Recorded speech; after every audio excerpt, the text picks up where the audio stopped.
Bien-aimé Shalom, encore votre bergère, la missionnaire Déborah. Que Dieu vous bénisse encore. Et aujourd'hui, nous traitons un thème très important, c'est le bénéficie. Et donc pour ce thème, nous sommes dans le livre de Juges, chapitre 11, verset 1. Alléluia. Et du verset 1 au verset 3. Et donc ce passage nous parle d'un homme qui s'appelle Jephthé. Et Jephthé qui était issu d'une femme prostituée, la parole de Dieu dit que son père s'appelait Galath. Et donc sa mère étant une prostituée, nous fait référence à l'église des nations. Bien-aimés dans le Seigneur, la prostitution est une chose horrible. Bien-aimés dans le Seigneur, nous voyons que Jephthé était d'un père, un Galadite, c'est-à-dire que issu des enfants d'Israël. Et donc, comme je peux vous l'expliquer ce matin, nous sommes tous créatures de Dieu, mais nous ne sommes pas tous enfants de Dieu. Et donc, quand Dieu nous a créés, depuis le temps d'Adam, depuis le péché primitif, la parole de Dieu dit que chacun a commencé à faire ce qui lui plaisait, ce qui lui semblait bon. Il y a des gens qui partaient dans d'autres nations pour aller s'associer aux dieux de ces nations, aux idoles de ces nations, et ils commençaient à adorer et ils oubliaient leur Dieu. Et donc ça, c'est le symbole de la prostitution. Le symbole de la prostitution, c'est quelqu'un qui n'a pas une idée stable. C'est quelqu'un qui est entraîné par tout vent de doctrine. Et quand on dit ici, il y a un homme de Dieu ici, il court pour aller là-bas. Il y a un homme de Dieu ici, il court pour aller là-bas. Il y a telle chose ici, il court pour aller là-bas. C'est-à-dire que tu as une instabilité, une instabilité spirituelle. Et cette instabilité peut être physique et comme elle peut être spirituelle. Et donc ici, la maman de Jephthé étant une prostituée, je crois que le père de Jephthé, un jour, il avait envie d'une femme, il est rentré dans la maison de cette femme et elle n'a même pas regardé l'aspect du monsieur, elle n'a pas regardé sa morphologie, rien du tout. Et le monsieur est rentré chez elle et elle a couché avec le monsieur et elle est tombée enceinte. Ce jour-là même, elle a même oublié de se protéger, prendre ses précautions pour ne pas tomber enceinte. Et donc la prostitution ne trie pas. La prostitution ne trie pas. La prostitution emporte tout vent de personnes. C'est-à-dire que toute personne, que tu sois grand, tu sois petit, tu sois court, tu sois comment, tu sois vilain, tu sois joli. Et donc la prostitution ne trie pas les gens avec lesquels cette prostituée s'unit. C'est-à-dire que quand tu as un esprit de prostitution, tu n'es pas stable. C'est-à-dire que tu ne tries pas celui avec qui tu dois marcher. Et donc, cette femme, ce jour-là, elle est tombée sur le Galadite, le père de Jephthé.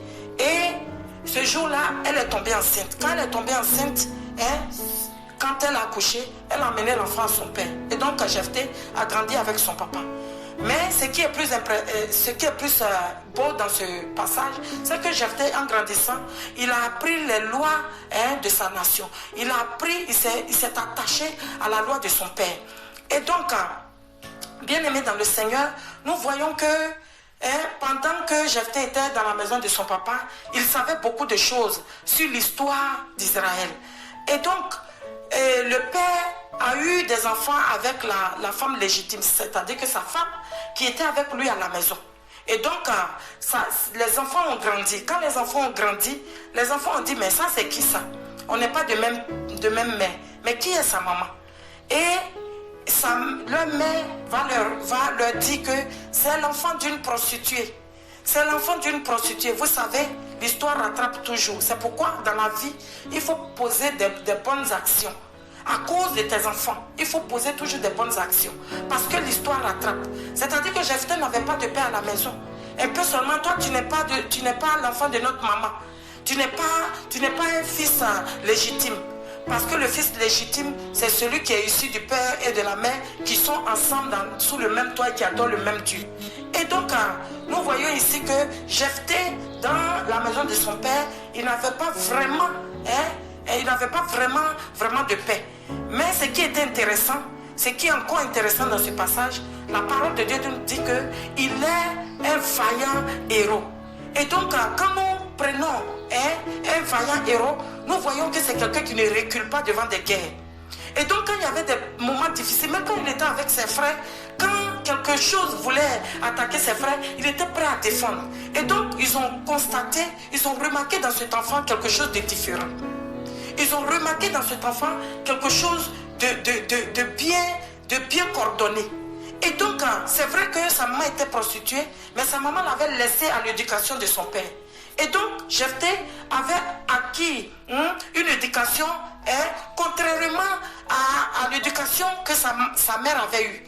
Et donc Jephthé adorait aussi le Dieu d'Israël.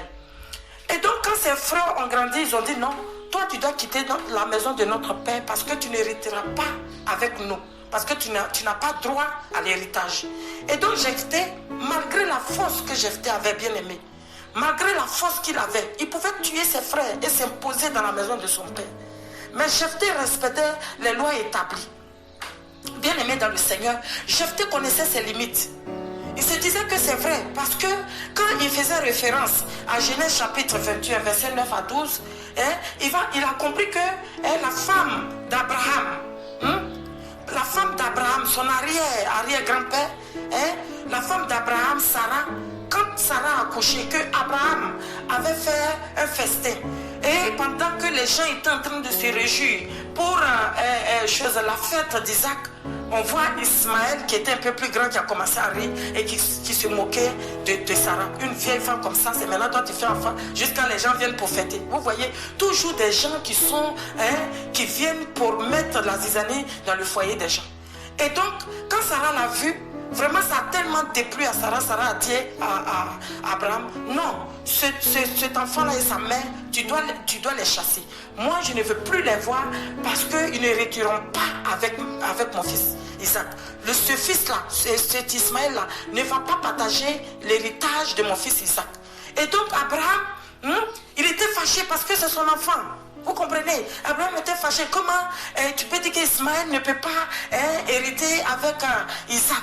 Et c'est devenu des histoires dans la maison. Et Dieu lui a dit non.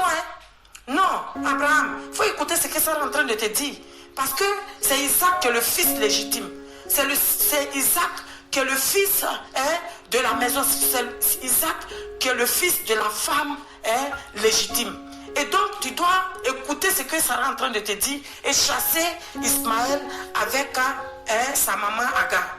Et comme ça, Jephthé connaissait déjà cette histoire. Il a vu que quand tu es étrangère, quand tu es une étrangère, tu n'es pas la femme légitime. Que tu es une étrangère, tu fais un enfant, tes enfants là ne peuvent pas hériter de l'héritage avec les fils légitimes. Et même s'ils devaient avoir quelque chose, ça sera toujours peu par rapport à ceux qui sont des fils légitimes. Et donc Jephthé connaissait cette histoire. Il s'est levé tranquillement. Quand ses frères l'ont chassé, il n'a même pas fait d'opposition. Bien aimé dans le Seigneur, Jephthé n'a même pas fait d'opposition. Il s'est levé et puis il est parti. Il est parti, la Bible déclare qu'il est parti dans le pays de Tob. Quand il est arrivé là-bas, la Bible déclare que ce sont des gens de rien qui se rassemblaient autour de Jephthé et il faisait avec lui des excursions. Vous voyez, des gens de rien, des gens inutiles. Malgré que Jephthé était un vaillant héros, il y avait quelque chose, une potentialité dans la vie de Jephthé. Il y avait en Jephthé quelque chose d'extraordinaire. Mais à cause de la situation qu'il a rattrapée, à cause de son histoire, l'histoire de sa mère qu'il a rattrapée, nous voyons que quand Jephthé a été chassé, il est parti se mettre avec des gens de rien. Vous comprenez? Tu as quelque chose en toi, quelque chose de très puissant, de très utile en toi. Tu es quelqu'un qui est un vaillant héros, quelque chose en toi qui est tellement bon. Mais quand tu te fais entourer des gens inutiles, il y a des gens qui sont très intelligents, il y a des gens qui sont brillants à l'école, mais ils ne réussissent pas. Pourquoi? Parce qu'ils se font entourer des gens inutiles. Ils se font entourer des soulards, ils se font entourer des menteurs, ils se font entourer même des gens qui changent, qui vont de femme en femme. Vous comprenez? Quand tu te fais entourer des gens inutiles, on ne peut pas découvrir ce qui est en toi. Pourtant, Jephthé, quand il était avec son papa, Même quand quelque chose veut arriver à ses frères, Jephthé s'opposait. C'est-à-dire qu'on découvrait que Jephthé était un vaillant héros. Et il n'avait pas peur. Vous voyez, le vaillant héros, c'est celui qui n'a pas peur d'affronter les guerres. Et donc, c'est quelqu'un qui n'avait pas peur. Il était toujours prêt à défendre sa maison. Toujours prêt à défendre sa patrie. Et donc, on voyait que Jephthé était quelqu'un de très spécial. Mais malheureusement, l'histoire l'a rattrapé. Et il devait quitter la maison de son peuple pour partir dans le pays de Tob. Et donc, il s'entoure de ces personnes et la valeur de Jephthé était complètement détruite. La valeur de Jephthé était complètement inutile dans ce pays-là. Et la parole de Dieu dit qu'un jour, les fils de Ammon, les fils d'Ammon vont venir attaquer Israël. Ils vont se présenter devant Israël pour les attaquer. Vous voyez les fils d'Ammon, quand nous nous référons à la parole de Dieu, quand nous partons dans la Genèse, nous allons trouver les fils d'Ammon qui sont les descendants de Lot. Les fils d'Ammon sont les descendants de Lot. C'est-à-dire que la fille cadette de Lot là, elle a eu un fils avec son père. Et le fils qu'elle a eu avec son père là, elle a appelé Ammon. Vous comprenez? Elle a appelé Ammon. Donc ce sont des enfants de l'inceste. Et donc ces fils d'Ammon, la parole de Dieu nous dit que ils sont venus pour attaquer Israël. Et quand ils sont venus attaquer Israël, ils ont dit que Israël avait occupé leur territoire. Que Israël avait occupé leur territoire. Et en ce moment-là, Israël était assujetti même à ce peuple-là.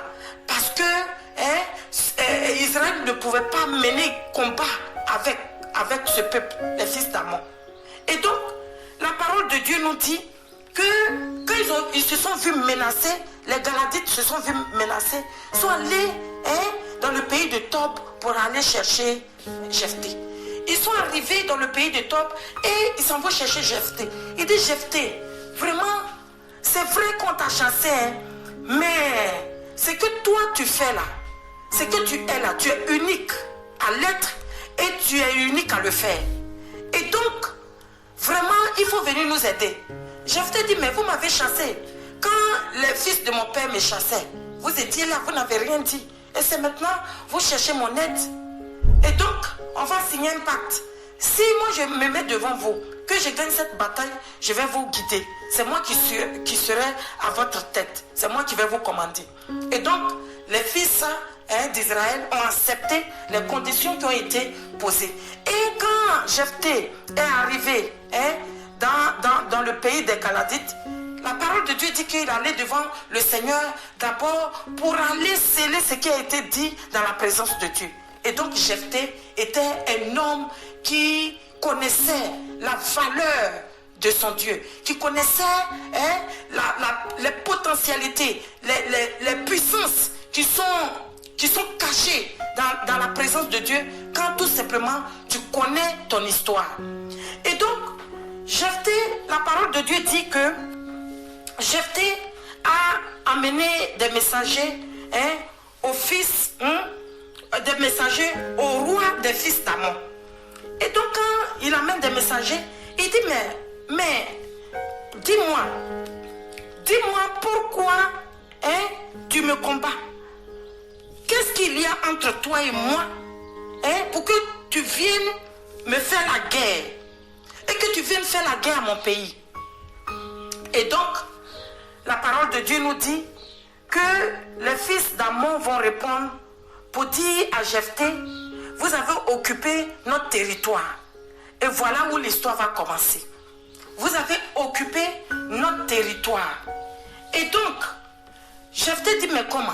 Comment nous avons occupé votre territoire? Pourquoi tu viens me dire que nous avons occupé votre territoire? On n'a pas occupé votre territoire. En quoi nous avons occupé votre territoire? Expliquez-vous. Bien-aimés dans le Seigneur, Jephthé savait sur quoi il était basé. Jephthé savait sur quoi il était basé. Vous comprenez? Il savait sur quoi il était assis. Vous comprenez? Quand tu sais, tu connais tes droits. quand tu connais tes droits, quand tu connais ton testament, tu n'as pas peur d'affronter en parole le diable. Tu n'as pas peur d'affronter le diable. Tu n'as pas peur d'affronter par les Écritures le diable. Et donc, Jephthé connaissait l'histoire de son père.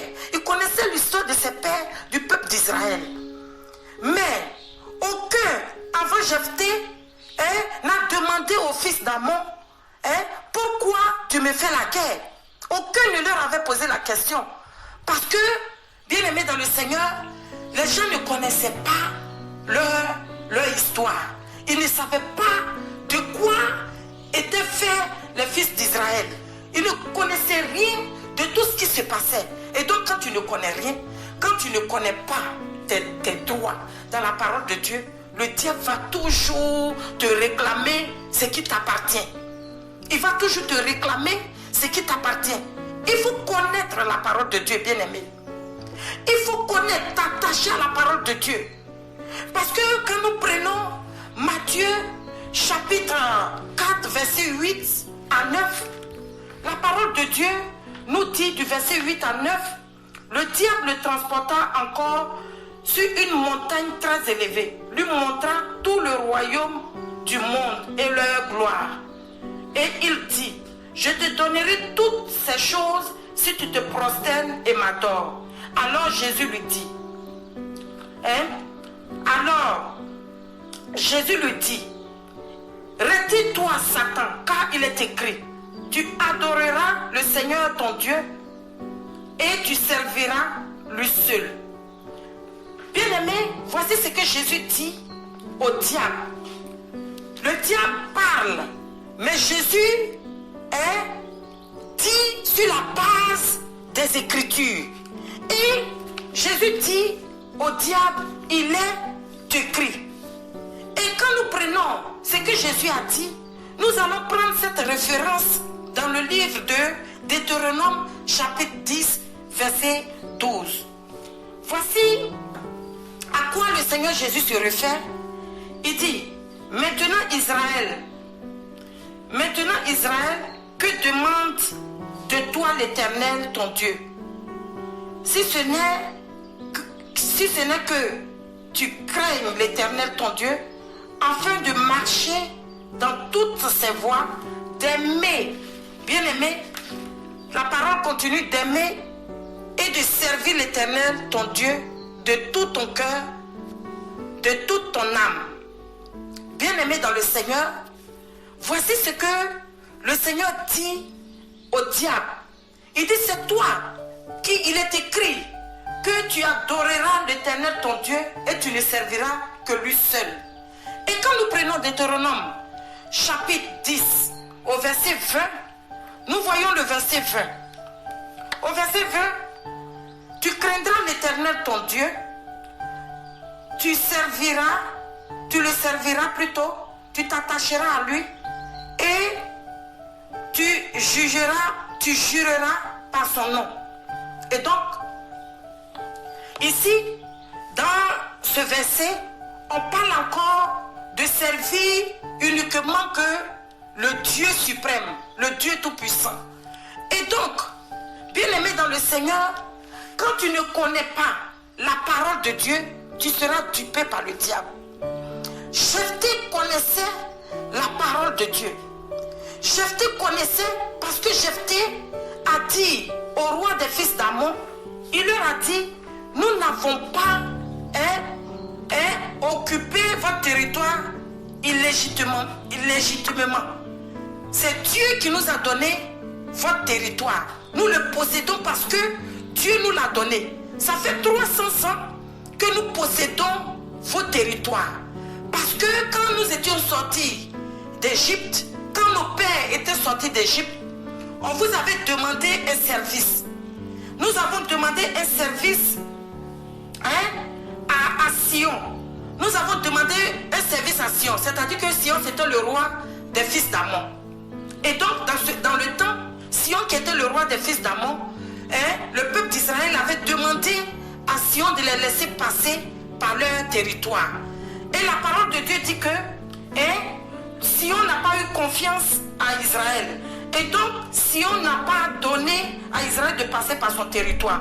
Mais si tu ne veux pas que quelqu'un passe chez toi pour continuer son chemin, comme il te l'a demandé, pourquoi tu lui fais la guerre? Donc, Sion, qui est le roi des fils d'Amon, a non seulement refusé, il a refusé le service que Israël lui avait demandé, mais encore, il s'est dressé en bataille contre lui. C'est là le Seigneur s'est fâché, il dit, mais comment? Moi je veux sortir mon peuple Israël de l'Égypte, je veux partir avec eux jusqu'à Canaan. Il vous demande un service de seulement traverser votre pays, vous refusez, et maintenant vous voulez encore leur faire la guerre. Mais sachez que ma main puissante est encore sur Israël, et donc je ne vais pas permettre que quelqu'un touche mes enfants. Et le Seigneur a donné la force au peuple d'Israël, et le peuple d'Israël a vraiment mené les fils d'Amon, et le Seigneur leur a donné l'héritage, il leur a donné le territoire des fils d'Amon. Et c'est comme ça que Israël était devenu propriétaire du territoire qu'ils occupaient. Et donc, Jephthé, quand nous prenons le verset, du verset 12 jusqu'au verset 28, nous allons voir comment Jephthé était en train d'expliquer l'histoire. C'est-à-dire qu'il lit le testament. Oh, bien-aimé dans le Seigneur, aujourd'hui nous parlons du bénéficier. Le bénéficier, c'est celui qui connaît ses droits. Ce n'est pas forcément celui qui est légitime. Mais le bénéficier, c'est celui qui connaît ses droits. Tu peux ne pas être chrétien. Tu peux ne pas être un pasteur, tu peux ne pas être un prophète, un évangéliste, mais connaître la parole de Dieu d'une manière à placer le Seigneur à te bénir. Tu peux connaître, tu peux t'investir dans la parole de Dieu et connaître les droits du chrétien. Celui qui connaît son droit, c'est lui le bénéficier. Et donc, afin que Jephthé attaque le roi des fils d'Amon, attaque les Ammonites, bien aimés dans le Seigneur, Jephthé a proclamé la parole de Dieu. C'est-à-dire qu'il a lu le testament, il a lu l'héritage que ses pères lui avaient laissé. Et dans tout Israël, personne ne connaissait l'héritage. Et Jephthé même a rappelé au roi du fils d'Amon que ça fait maintenant 300 ans. Et pourquoi vous n'avez pas cherché à occuper ce territoire depuis 300 ans?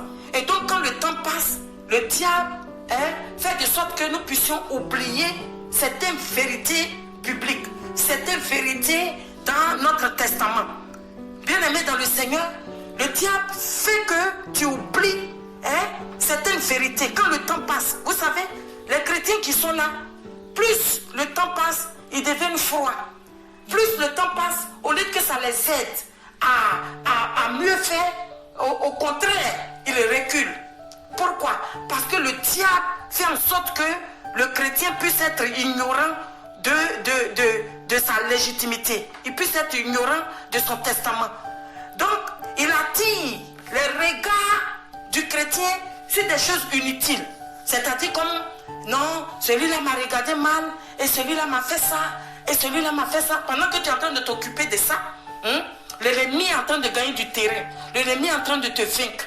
Et donc, le temps que Israël était seulement focalisé sur qui est en train de m'attaquer, sur qui est en train de faire ça, ils ont oublié la loi que Jephthé avait. Jephthé avait repassé cette loi dans son cœur. Quand même il était à Tob, dans le pays de Tob, tous les jours, il réfléchissait à cette loi, il connaissait la parole de Dieu, même n'étant pas à Galate. Et donc, bien aimé dans le Seigneur, c'est un piège que l'ennemi met au devant de nous lorsque il nous focalise sur certaines choses, sur certaines réalités. Vous comprenez? Sur certaines réalités. Mais la réalité n'est pas la vérité. Et la vérité, elle est unique. Et ici, Jephthé a proclamé ce qui était vrai. D'abord, avant que tu ne puisses vaincre le diable doit savoir si tu connais ton testament. Et ton testament, c'est la Bible. Le bénéficiaire, c'est celui qui connaît son testament. C'est qui est dans son testament. Alléluia. Le bénéficiaire, c'est celui qui connaît ce qui est dans son testament. Et donc, avant que le diable ne quitte sur ton chemin, il faut que tu dises qu'il est écrit.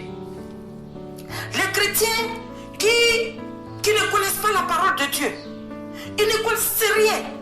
Et ça les empêche d'avoir la victoire. Jephthé, quand il est arrivé, il n'est pas parti aussitôt pour dire où sont mes armes, où sont mes armes de combat, où sont les chars, où sont les fusils. Non, il n'a pas dit ça. Il s'est calmé et puis il a commencé à lire le testament que ses pères lui ont laissé en face des fils d'Amon. Et donc, quand tu prends le diable, tu le prends par rapport à la parole de Dieu. Tu mets la parole de Dieu devant lui, bien-aimé dans le Seigneur, comme Jésus l'a fait. Il est écrit, tu adoreras le Seigneur ton Dieu, et tu ne serviras que lui seul. Quand le Seigneur a dit qu'il est écrit, le diable l'a laissé et puis il est parti. Le diable va te laisser s'il sait que tu connais la parole de Dieu et que cette parole-là, tu la pratiques. Tu peux aussi être un lettré et puis connaître la parole de Dieu, mais cette parole reste dans tes pensées. Quand la parole reste dans les pensées, bien aimé dans le Seigneur, cette parole qui reste dans les pensées n'est pas efficace. La parole de Dieu doit pénétrer dans nos cœurs et loger dans notre cœur. Parce que c'est du cœur que viennent les mauvais propos. Et donc, si la parole de Dieu est dans ton cœur, bien aimé dans le Seigneur, tu vas éviter de pécher contre Dieu. Et donc, quand tu connais la parole de Dieu et que cette parole-là, elle est attribuée à ta vie, comme Jephthé l'a fait. Vous voyez, quand ses frères ont dit, tu ne peux pas hériter avec nous, ils connaissaient la parole. Donc il dit, bon, ça s'est passé aussi chez Sarah. Et donc je ne peux pas insister pour ne pas que je pêche contre le Dieu d'Israël. Il s'est levé tranquillement, il est parti. Vous comprenez? Et donc, quand tu attribues la parole de Dieu à ta vie, bien aimé dans le Seigneur, cette parole-là, c'est une puissance pour toi. C'est une puissance pour toi. Et cette parole va t'accompagner jusqu'à vaincre l'ennemi. Et c'est ce que Jephthé a fait. Et quand Jephthé a fait ça, Jephthé, la parole de Dieu nous dit, quand il a fini de lire le testament, et il a dit, ça fait 300 ans. Vous voyez, depuis un enfant qui est né après 300 ans, connaissait la parole de la loi. Il savait comment ses pères avaient hérité des portions des terres. Il connaissait quelle était leur limite et quel était leur espace. Il connaissait tout ça. Vous voyez, après 300 ans, oh bien-aimé dans le Seigneur, Jephthé était un homme très intelligent. Et si tu es un pasteur, si tu es aussi un chrétien, que ton intelligence n'est pas renouvelée, tu seras tellement ignorant, que l'ennemi va te vaincre et tu vas rester là. Oui, moi-même, dans notre famille, c'est comme ça se passe, on ne réussit pas. Dans notre famille, nous-mêmes, qui a dit qu'il y a une famille que Dieu a mis sur la terre si tu ne dois pas réussir? C'est tout simplement parce que nous ne connaissons pas nos droits. C'est tout simplement, nous sommes attaqués parce que nous ne connaissons pas nos droits. Prenons le livre de Galates. Galates chapitre 4. Galates chapitre 4, verset 1 à 2. La parole de Dieu nous dit, « aussi longtemps que l'héritier est un enfant, je dis qu'il ne diffère rien d'un esclave. Puis, quoi qu'il soit le maître de tout, mais il est sous des tutelles et des administrateurs jusqu'au temps marqué par le Père. » Vous voyez ici, aussi longtemps que l'héritier est un enfant, il ne diffère en rien d'un esclave, quoi qu'il soit l'héritier de tout. Oh, bien-aimé, tu es héritier de tout. Le Seigneur t'a donné la terre. Il a dit à la création, vous assujetterez la terre. La terre et ses richesses et ses ressources sont entre vos mains. Tu es un héritier et tu es un héritier légitime. Tu es un héritier bénéficié. Bénéficier du testament que le Seigneur t'a laissé. si tu es enfant de Dieu, tu es un héritier.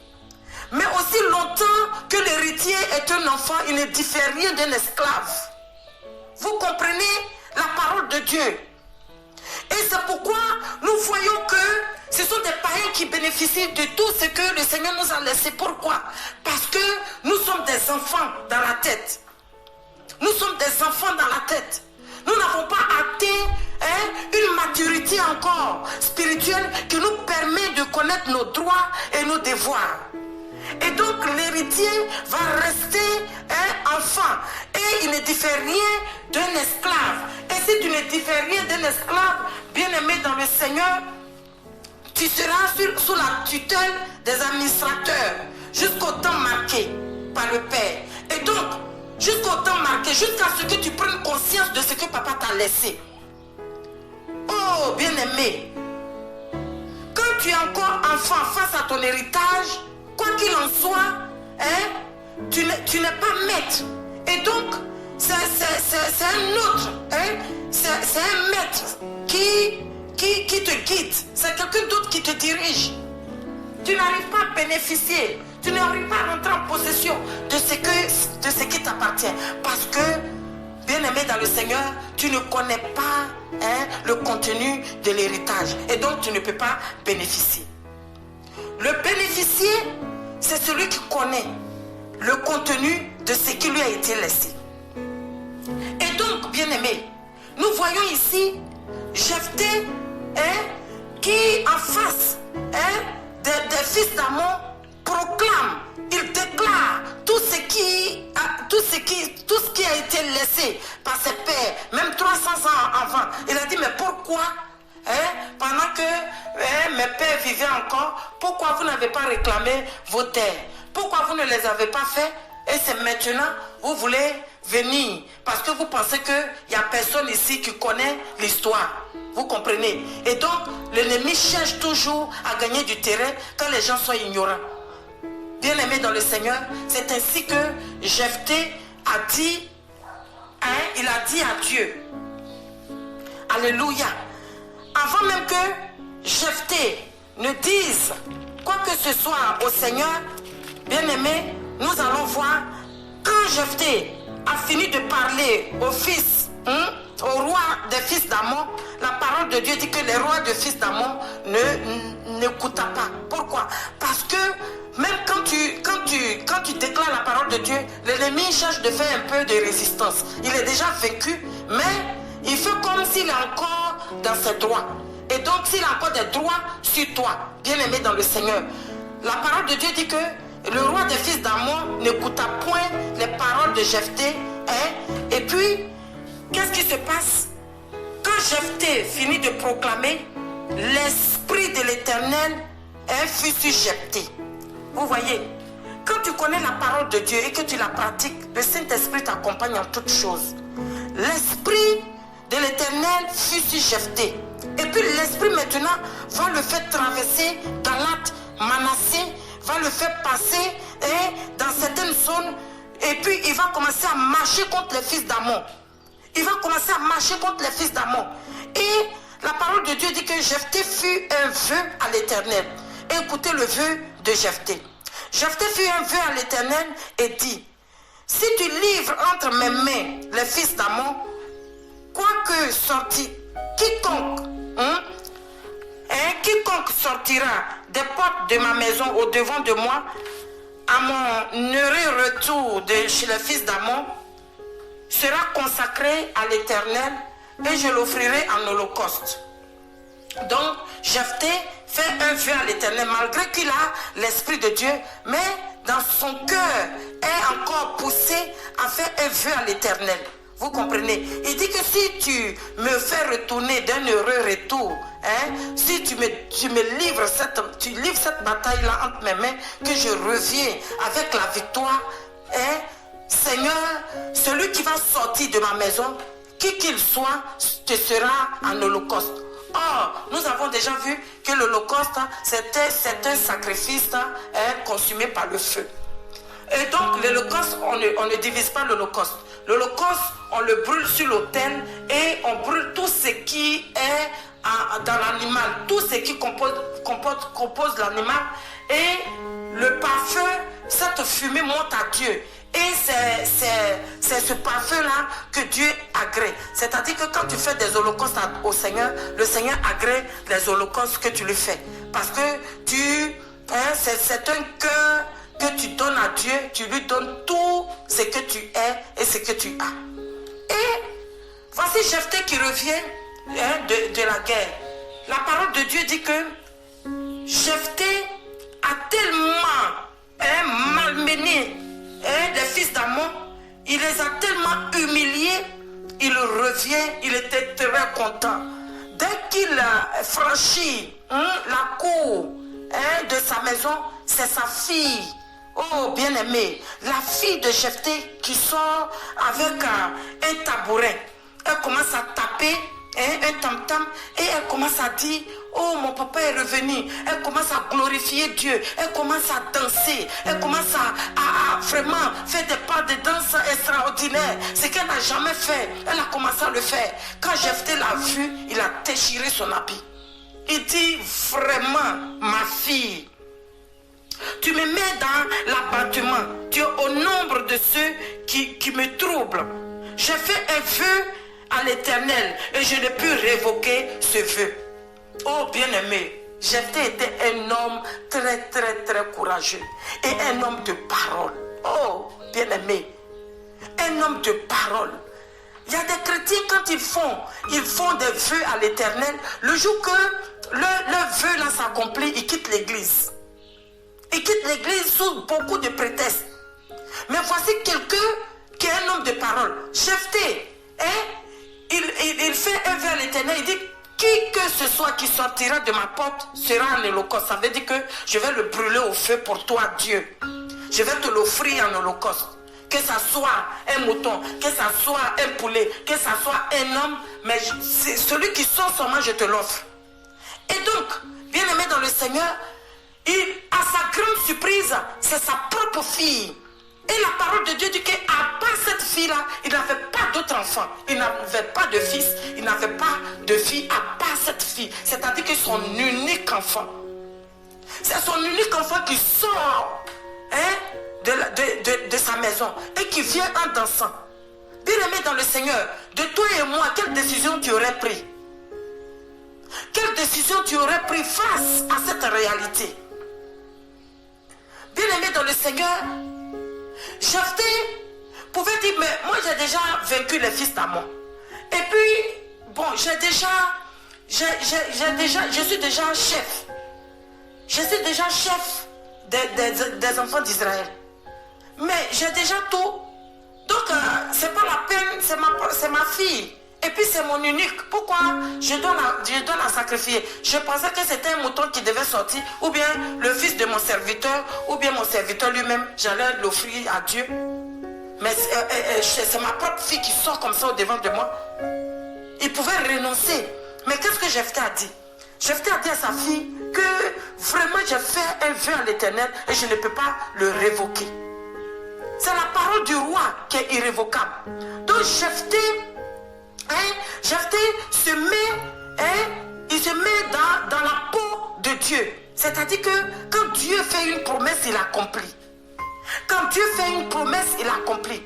La parole de Dieu dit qu'il n'a point d'ombre de variation. Dieu n'est pas un homme pour mentir, ni fils d'un homme pour se repentir.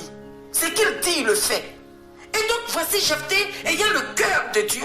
Il voit sa propre fille et puis il dit que je ne peux pas renoncer à ce que j'ai dit. Et sa fille dit: non papa, vraiment, Dieu t'a donné tes ennemis. Tu as vaincu tes ennemis. Dieu te les a livrés entre tes mains. Donc fais ce que tu as dit à Dieu. Oh bien-aimé dans le Seigneur, Jephthé prend sa propre fille et puis il allume le feu et il la brûle au nom de Dieu le Tout-Puissant.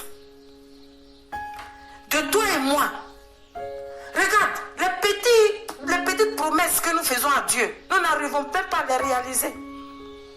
Nous n'arrivons pas à les réaliser.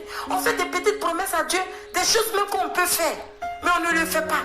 Et si tu avais fait une grande promesse de cette manière, si tu n'arrives même être fidèle dans des petites choses. Hein? C'est dans de grandes choses que tu seras fidèle, tu ne seras jamais fidèle dans de grandes choses. Et donc, bien aimé dans le Seigneur, Jephthé a été bénéficié. Pourquoi? Parce qu'il connaissait la loi de Dieu et il la mettait en pratique. Le bénéficié, c'est celui qui connaît la loi de Dieu et qui la met en pratique. Le bénéficié, c'est celui qui aime Dieu jusqu'à livrer sa propre vie pour le Seigneur. Le bénéficié, c'est celui qui aime l'Éternel, son Dieu, de tout son cœur, de toute son âme et de toutes ses pensées. Et donc, bien aimé dans le Seigneur, ici, l'histoire de Jephthé se termine d'une manière très agréable. Très agréable dans le sens que Jephthé n'a jamais reculé devant n'importe quelle situation. Tu es un chrétien, mais tu fuis tes responsabilités. Tu es un chrétien, tu fuis tes responsabilités. Tu jettes toujours de ce que tu dois faire sur les autres. Tu jettes toujours ce que tu dois faire, tu jettes ça toujours sur les autres. Tu te dis toujours que c'est l'autre qui doit faire. Pourquoi lui il ne fait pas? Pourquoi c'est moi qui dois faire? Bien-aimé, tu seras distingué par rapport à ce que tu fais. Jephthé, pourquoi ils sont allés le chercher? C'est parce que déjà dans la maison de son père, il avait déjà marqué une distinction entre lui et ses frères.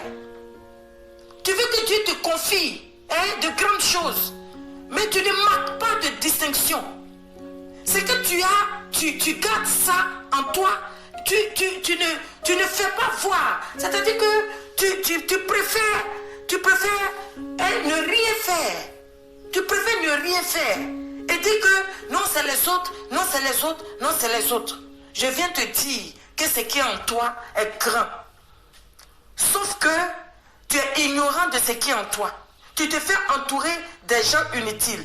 Si tu es chrétien, que tu passes tout ton temps à calomnier, à calomnier les autres, c'est à quel moment tu vas servir Dieu? Vous comprenez? Tu passes tout ton temps à calomnier les autres. À quel moment tu vas évoluer? Tu passes tout ton temps à faire des histoires, des palabres. À quel moment tu vas évoluer? Jephthé ne l'a pas fait. Il pouvait bien utiliser sa force, mais il n'a pas utilisé sa force. Parce qu'il sait que les hommes avec lesquels lui combat ne sont pas charnels, mais ils sont puissants par les vertus de Dieu. Vous comprenez? Ce sont des hommes spirituels. Il sait que s'il se parle avec ses frères, il va s'exclure. Il va s'exclure du livre de vie. Donc il préfère rester tranquille. Il préfère rester tranquille. Le temps arrive pour Dieu où le Seigneur va vouloir l'élever. Donc Jephthé reste tranquille. Bien aimé, tu peux même ne pas répondre à certaines provocations. C'est pas à tout qu'on répond. C'est pas à tout qu'on répond. Vous voyez ici Jephthé, les gens lui disent, toi tu es l'enfant d'une prostituée. Vous pensez que ça plaît? Vous pensez que c'est agréable dans les oreilles? Mais il avait assez de force pour les... C'était un vaillant héros. Il pouvait les frapper. Il pouvait les tuer. Comment moi, je suis enfant de mon père, vous dites que je suis enfant d'une prostituée. Et puis moi, je vais accepter ça. Oh chrétien, toi qui veux évoluer, toi qui veux être bénéficié, bien-aimé, les âmes avec lesquelles tu combats ne sont pas charnelles. Si tu te penses sur des âmes charnelles, tu vas rater ta vocation, ta destinée. Tu vas rater ce que le Seigneur a mis en toi, qui devait être utile aux autres. Tu vas rater toutes ces choses-là. C'est pourquoi ce matin, je viens pour te dire que comme Jephthé, il y en a peu. Comme Jephthé, il y en a peu dans les églises. Il y a des gens qui sont toujours prêts à abandonner tout et puis partir. Fuir toutes leurs responsabilités. Mais bien aimé, si on ne te chasse pas, comme ça a été le cas de Jephthé, va-t'en. Que tu t'en vas, bien aimé dans le Seigneur, tu ne feras pas du succès. Tu n'auras pas du succès. Tu n'auras pas du succès. Et quand tu dois partir, il faut partir dans tes droits. Il faut partir dans tes droits. Et donc, aujourd'hui, je vous ai parlé du bénéficier. Et donc, toi qui m'écoutes, tu es le bénéficier. Tu es le bénéficier de l'héritage qui t'a été donné. Le bénéficier de l'héritage de tes pères, le Dieu d'Abraham, d'Isaac et de Jacob. Et donc se résume en un seul Dieu, à savoir Jésus-Christ, le sauveur de l'humanité. Que Dieu vous bénisse et que Dieu vous donne du succès. Nous allons faire cette courte prière au nom de notre Seigneur Jésus. Seigneur, dans le nom de Jésus-Christ, que ta grâce se repose sur la vie de tes enfants. Et que tes enfants, Seigneur, rentrent dans leur héritage. Ils entrent dans leur héritage et qu'ils puissent hériter de ce que tu leur as laissé. Seigneur, qu'ils soient bénéficiés de tout ce que tu leur as laissé. Qu'ils soient bénéficiés de tout, Seigneur. Éternel, je prie de leur donner l'intelligence et la connaissance de ta parole, afin qu'ils puissent hériter, qu'ils puissent bénéficier, Seigneur, de tout ce que tu leur as laissé. Ô Éternel, que, Éternel Dieu, Seigneur, dans l'ignorance, ce que le diable est en train de manigancer contre eux soit complètement brisé. Je détruis les liens de l'esclavage sur leur vie au nom de Jésus-Christ. Je brise tous les liens de la servitude au nom puissant de Jésus-Christ. Je détruis les liens, Seigneur, éternel Dieu, de la négligence, de la paresse au nom puissant de Jésus-Christ. Je brise les liens de l'ignorance au nom puissant de Jésus-Christ. Seigneur, laisse que leur esprit s'ouvre à partir, Seigneur, de ce qu'ils ont attendu aujourd'hui. Et qu'il les amène pas à pas chaque parole qui est sortie de ta bouche, Seigneur. Et que la gloire te revienne parce que tes enfants, Seigneur, oh Dieu, reviennent à toi. Comme Jephthé est revenu dans le pays de Galate et a dirigé et été au devant, Seigneur, ô Dieu du peuple d'Israël. Béni sois-tu au siècle des siècles. Au nom de Jésus, j'ai ainsi prié. Amen. C'était votre bergère, la missionnaire Déborah. Shalom. Nous nous reverrons pour une autre séance. Merci. Abonnez-vous afin que quand il y a de nouvelles vidéos, vous puissiez les recevoir. Que Dieu vous bénisse. Shalom.